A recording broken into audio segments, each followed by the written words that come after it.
There are many differences and similarities when looking at civilian life and life on a military base.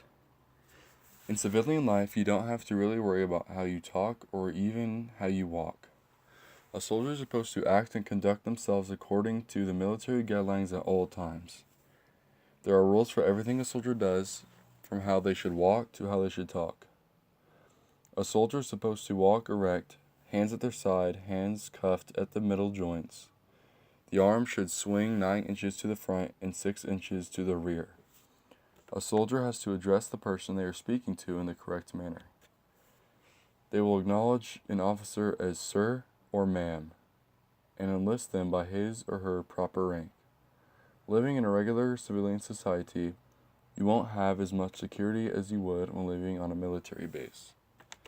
Obviously, a military base is going to be a lot more protected because a military base contains protection for our country and top secret information. We clearly don't have that kind of stuff in our everyday U.S. home.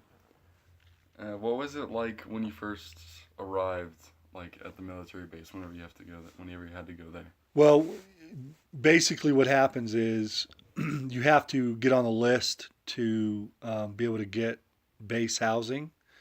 And so that can take a while. You have to have a minimum of two children.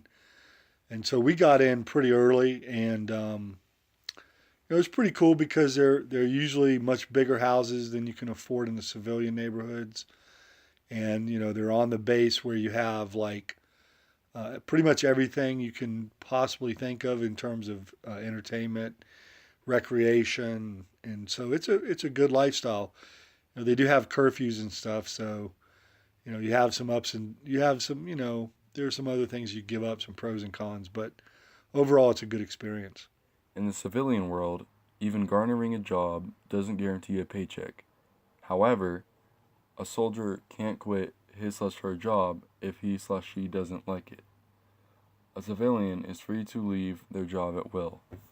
The most important aspect of civilian life that military personnel miss out on is their family. So, what was it like having a father in the military?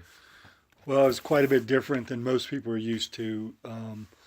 My father was on what's known as a fast attack nuclear submarine, fast attack, and so basically he was gone for 6 months at a time,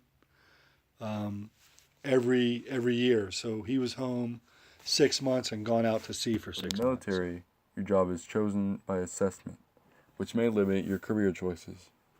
There are some differences between prices and things you get in stores. When you're in the military, you get some discounts on regular things you get in stores. You also get different branded things and markets on military bases.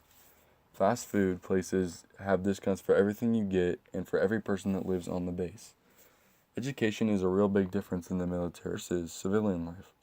Schools on a military base don't have to worry about as many people as public schools have to worry about.